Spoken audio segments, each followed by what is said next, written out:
crucifixión de Cristo debe ser considerada como la parte central del Nuevo Testamento, el lugar donde convergen la mayor parte de las profecías del Antiguo Testamento. Pero además de profecía, también vamos a incluir la simbología de 3 árboles que menciona la Biblia y que están estrictamente ligados al ministerio de Cristo y que mucho nos van a ayudar en este estudio sobre la crucifixión. Y en primer lugar tenemos el monte Sinaí, que fue el lugar que Dios escogió para entregar la ley a Moisés.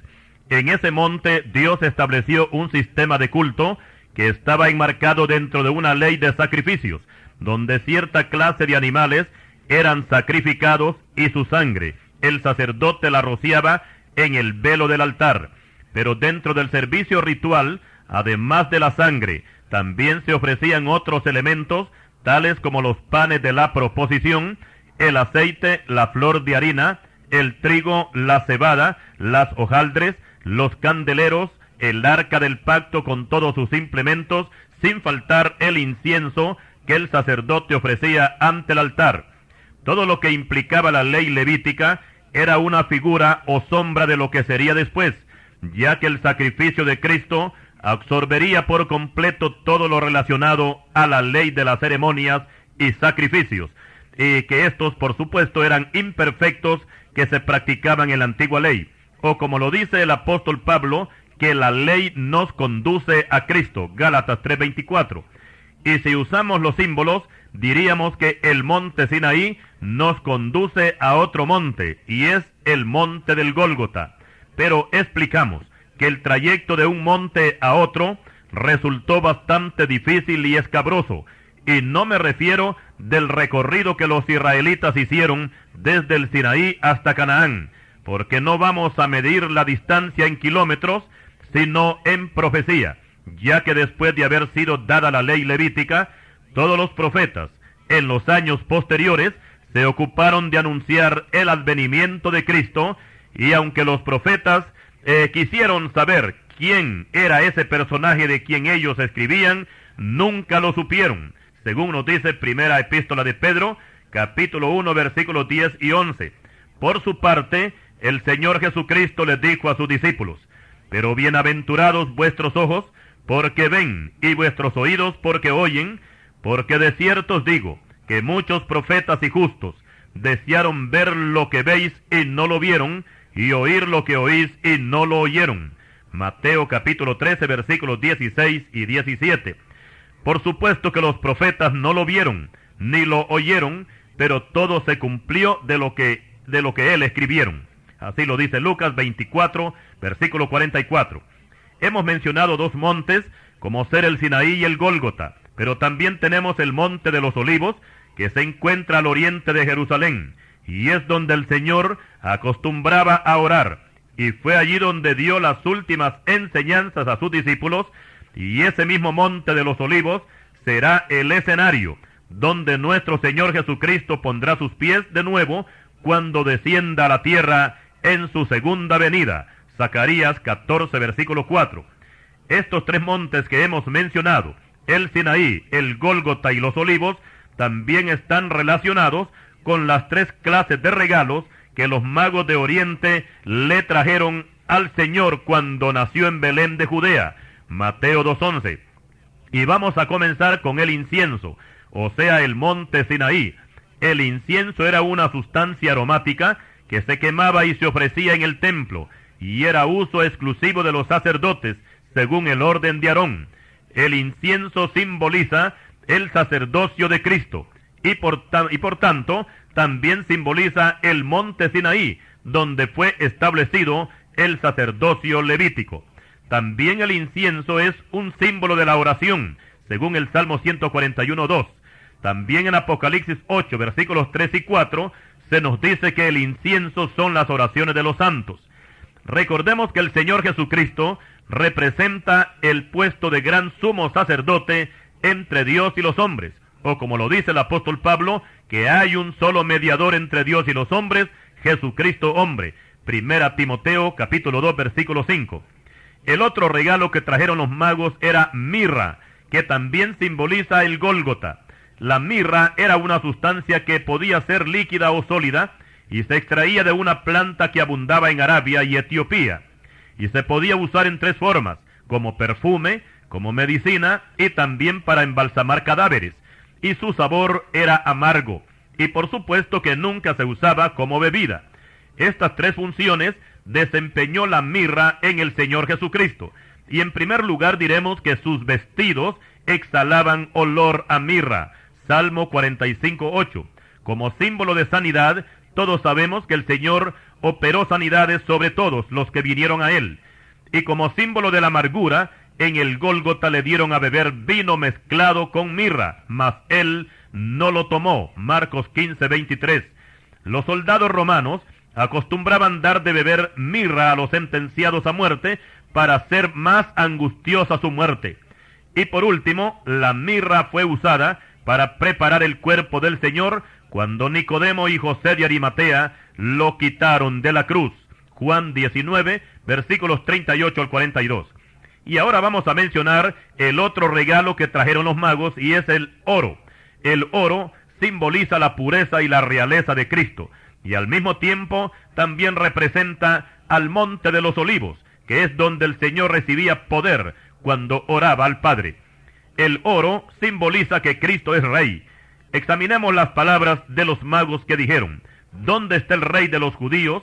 Porque su estrella hemos visto en el oriente y venimos a adorarle. Mateo 2, versículo 1. Aquí vemos que Cristo es identificado como Rey, porque le traen regalos.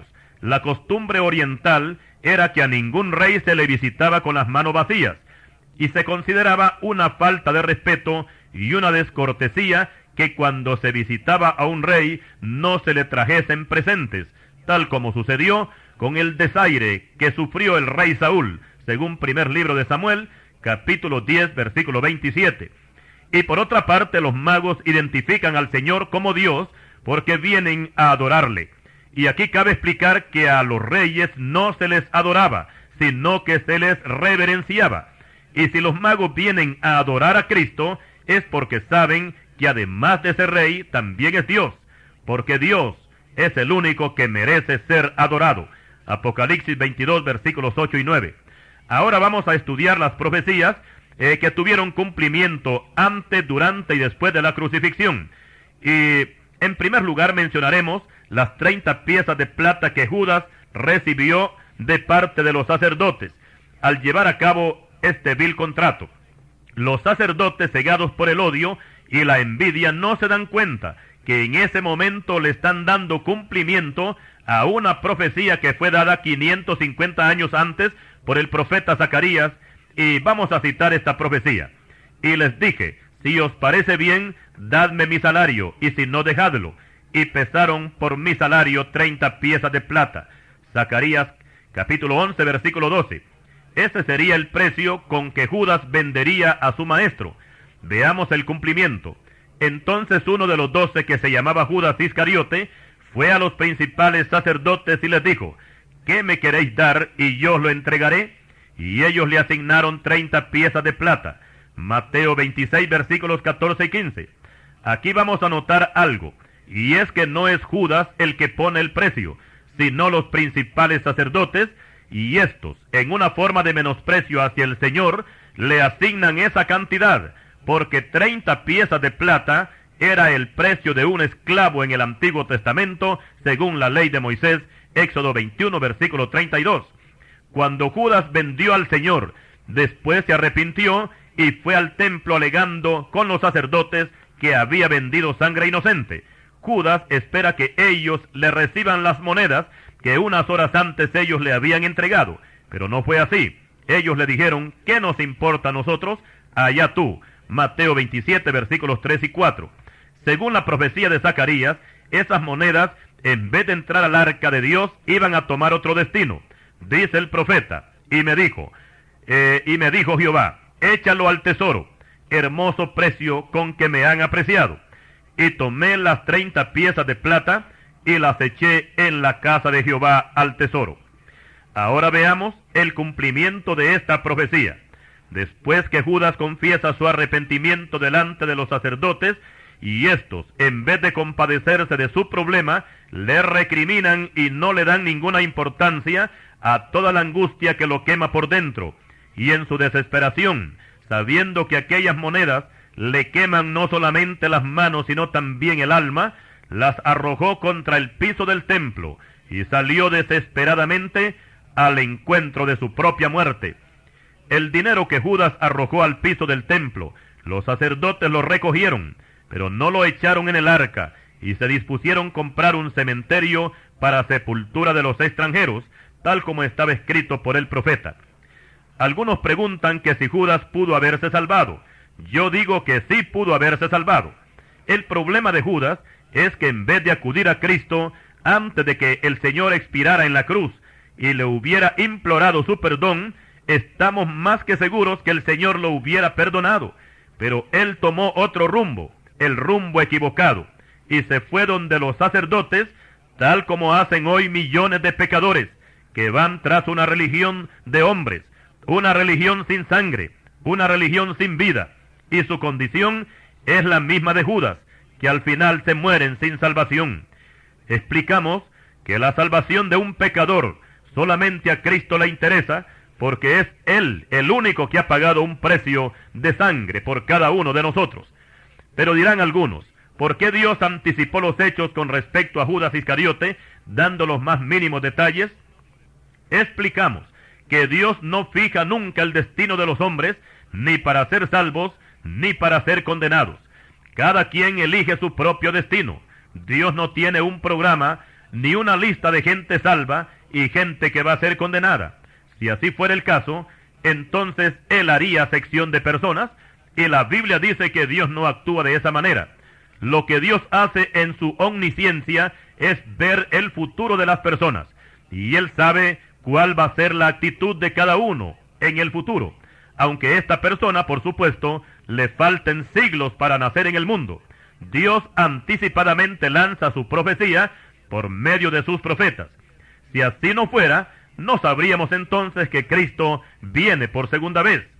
Y volviendo a Judas Iscariote, no fue Dios quien lo condenó, fue él quien buscó su propia condenación.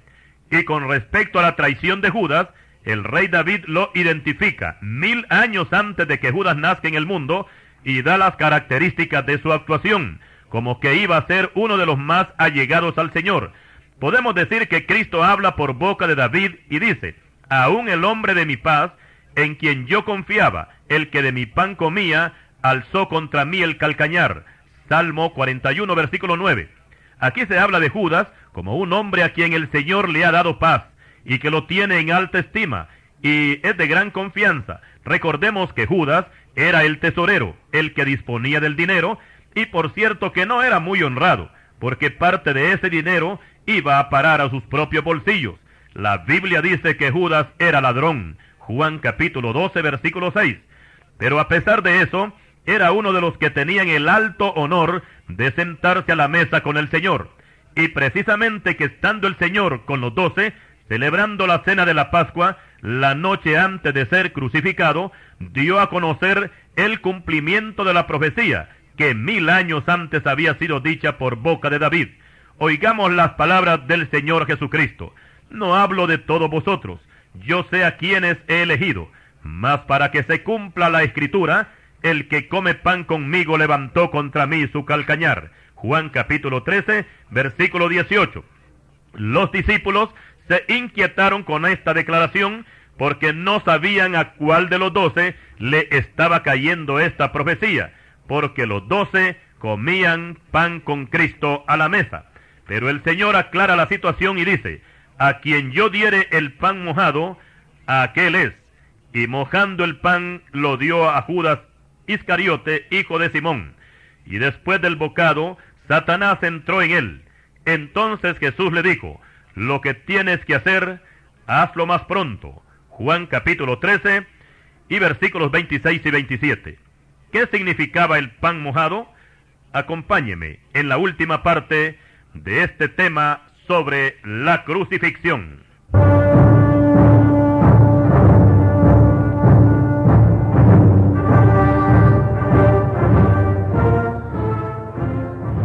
Y siguiendo con el tema sobre la crucifixión, decíamos anteriormente que el Señor se encontraba sentado a la mesa con sus 12 discípulos. Y allí explicamos que el pan mojado era la porción más exquisita que se servía a la mesa, y era dedicada a la persona más importante del grupo. En este caso, la persona más importante era el Señor Jesucristo, y el pan mojado, o sea, la porción más exquisita de la mesa, era para él. Pero él no la tomó, antes bien honró a Judas, y a manera de una despedida, le brindó lo mejor de la comida.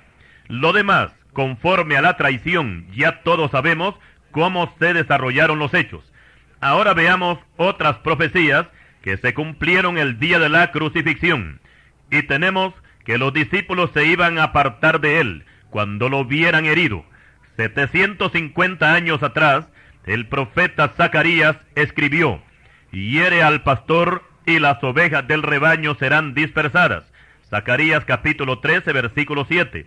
El cumplimiento lo tenemos cuando el Señor les dice, después de haber tomado la cena: todos vosotros os escandalizaréis de mí esta noche, porque escrito está, heriré al pastor y las ovejas del rebaño serán dispersadas. Mateo 26, versículo 31. Como podemos observar, ya el Señor lo sabía, que sus discípulos lo abandonarían en el momento de la dura prueba. Pero de pronto se oye la voz de Pedro, queriendo invalidar la profecía, y le dice al Señor: aunque todos se escandalicen de ti, yo nunca me escandalizaré.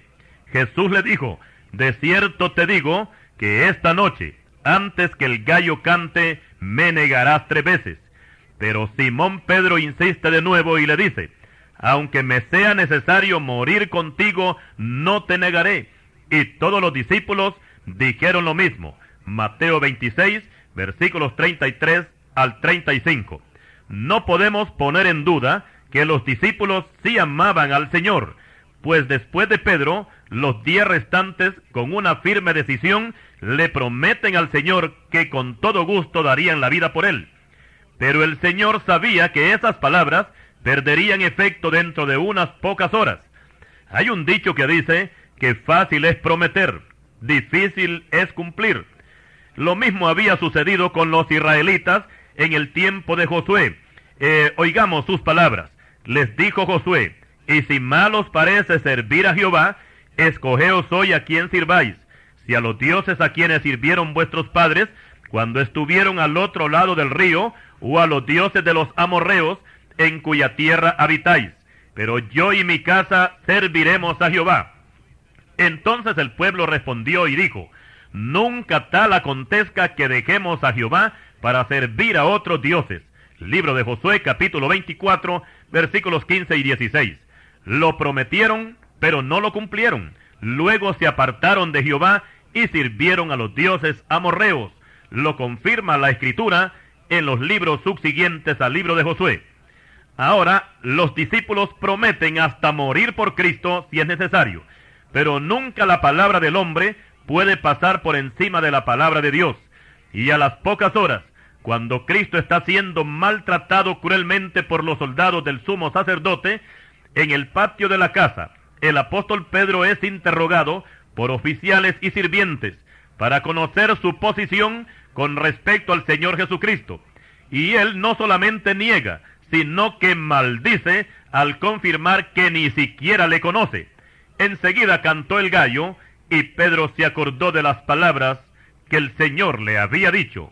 Mateo 26, versículos 69 al 74. Y mientras esto sucedía en el patio del sumo sacerdote, los demás discípulos comenzaron a dispersarse. Y al día siguiente, cuando va con su cruz hacia el Gólgota, el Señor se encuentra solo, pues el rebaño se ha dispersado, tal como Dios lo había dicho por medio del profeta Zacarías 750 años antes. Otra profecía cumplida fue el silencio que Cristo guardó delante de sus acusadores. Por lo general, a la mayoría de los presos se les condena por lo que han hecho, no por lo que ellos son. A Cristo se le condenó por lo que era, no por lo que había hecho. Cuando él declaró que era el Hijo del Bendito, los sacerdotes no lo soportaron, y ese fue el único delito, según ellos, para condenarlo a la muerte. Luego vinieron los golpes, las blasfemias, las injurias, las burlas, los varazos, los azotazos, las escupidas en el rostro y toda la maquinaria que Satanás pudo mover para lanzarla contra el Señor. Y tanto los sacerdotes, los fariseos y los ancianos, junto con el pueblo y los soldados romanos, como fieras salvajes, disfrutaron de su víctima a más no poder en esa mañana antes de la crucifixión. Pero ante todo ese sufrimiento, el Señor guarda silencio, a tal grado que hasta el propio gobernador se asombraba porque no escuchaba ninguna protesta de parte del Señor. Y ese silencio también ya estaba profetizado en Isaías capítulo 53, versículo 7, y citamos: angustiado él y afligido, no abrió su boca, como cordero fue llevado al matadero, y como oveja delante de sus trasquiladores, enmudeció y no abrió su boca. Por lo general, cuando hay un juicio en una corte, el preso es quien tiene que estar nervioso, pero en el caso de Cristo sucede al revés, pues el Señor está tranquilo y Poncio Pilato, el gobernador, se encuentra turbado y maravillado de que Cristo no apele a ninguna defensa. Y es que todo esto estaba encerrado dentro de la profecía. Ya en el Gólgota se ampliaron y se cumplieron otras profecías. Explicamos que la secta católico-romana le adjudica 3 caídas a Cristo en su camino hacia el Gólgota, las cuales son dramatizadas en los viacrucis de la famosa Semana Santa. Pero eso no es más que una comedia barata sin sentido que el diablo se inventó para compungir a un gran número de pecadores el Viernes Santo. Explicamos que el Señor Jesucristo no cayó ni una tan sola vez. La Biblia no menciona esa historia. Recordemos que el trabajo de las religiones y las sectas es inventar historias que ni por cerca aparecen en las Escrituras. Y ahora pasamos al momento cuando nuestro Señor está crucificado. Él alza la voz y exclama: Elí, Elí, lama sabactani, que quiere decir: Dios mío, ¿por qué me has desamparado? Ese grito de angustia, cuando el Señor está cargando con el pecado del mundo, fue registrado por la profecía en el Salmo 22, versículo 1, 1000 años antes por boca de David. También en este Salmo 22 se profetizan las burlas de los sacerdotes al pie de la cruz. Y en el versículo 18 dice: repartieron entre sí mis vestidos y sobre mi ropa echaron suertes. El día de la crucifixión, los soldados romanos, que por cierto no conocían nada de las Escrituras, no se imaginaban que ellos también estaban siendo parte de una profecía cuando echaron suertes sobre los vestidos del Señor para ver quién se quedaba con ellos. Mateo 27, versículos 35. El apóstol Juan nos amplía esta profecía cuando nos habla de una túnica sin costura que por no romperla mejor echaron suertes para que uno solo se la llevara entera. Juan 19, versículos 23 y 24. En el Salmo 69, versículo 21, dice la palabra: me pusieron además hiel por comida, y en mi sed me dieron a beber vinagre. Cuando el Señor Jesucristo pendía de la cruz, en su gran angustia, y ya para entregar el Espíritu, dijo: sed tengo. Juan 19, versículo 28. Cuando los soldados oyeron que Cristo tenía sed, y aquí es necesario aclarar que Cristo no le pidió agua a nadie, Él solamente dijo: sed tengo. Y cuando los soldados escucharon estas palabras, empaparon una esponja con vinagre y con hiel, y le dieron a beber, pero él no lo tomó. Mateo 27, versículo 34. Por otra parte, el profeta Isaías profetizó que Cristo iba a ser contado entre malhechores. Isaías 53, 12. Y la profecía se cumplió, pues cuando el Señor fue crucificado, ese mismo día crucificaron a 2 ladrones, uno a la derecha y el otro a la izquierda, y el Señor en medio de ellos. Pero también la Escritura nos dice en Isaías 53, 9, que los ricos iban a tomar parte en su sepultura.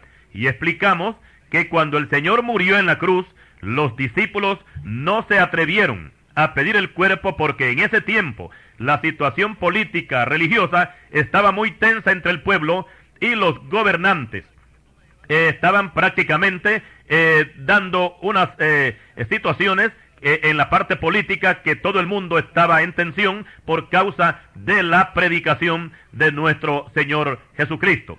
Y por supuesto que las vidas peligraban. Hablo en este caso de los discípulos, que peligraban si se declaraban partidarios de Cristo, aún para enterrar su cuerpo. Recordemos que la gente religiosa siempre ha sido muy violenta.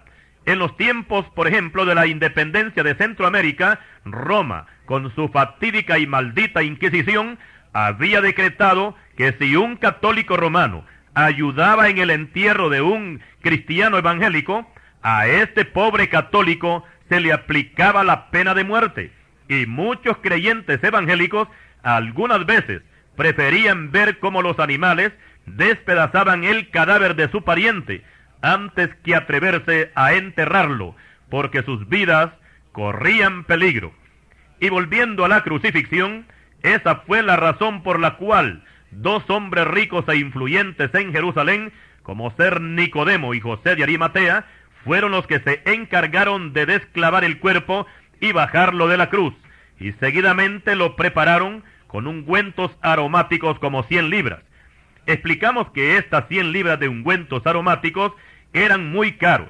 Para comprar esta sustancia se necesitaba lo que un obrero podía ganar en todo un año. Pero José de Arimatea y Nicodemo eran hombres muy ricos y tuvieron el alto honor de atender al Señor en esta forma en el momento de su muerte. La crucifixión es el acto más doloroso en el ministerio de nuestro Señor Jesucristo, donde la muerte se dejó sentir en todas sus manifestaciones. Pero gracias sean dadas a Dios por ese santo sacrificio, porque de esa preciosa sangre que fue derramada depende la salvación del mundo. Todo aquel que reconozca este sacrificio y se incline reverente ante este Cristo Redentor, gozará de la salvación y de la vida eterna. Pero todo aquel que le rechace y no reconozca su sacrificio, mejor le fuera no haber nacido en el mundo, porque la palabra de Dios dice que Dios no puede ser despreciado, Dios no puede ser burlado, y la condenación eterna en el lago de fuego será el pago que Dios le dará a todo aquel que, amparado bajo el ropaje de las religiones y sectas mundanas, desprecien el sacrificio que Cristo hizo en la cruz por todos los pecadores. Despreciar a Cristo y tener en poco el sacrificio que Él hizo en la cruz es algo que el Padre no puede pasar por alto. La Escritura dice que qué castigo pensáis que merecerá el que pisoteare al Hijo de Dios y tuviere por inmunda la sangre del pacto, en la cual fue santificado, e hiciere afrenta al Espíritu de gracia. Pues reconocemos al que dijo: mía es la venganza, yo daré el pago. Y otra vez, el Señor juzgará a su pueblo. Horrenda cosa es caer en manos del Dios vivo. Libro de Hebreos, capítulo 10, versículos 29 al 31. Recordemos que de tal manera amó Dios al mundo, que ha dado a su Hijo unigénito, para que todo aquel que en él cree no se pierda, mas tenga vida eterna.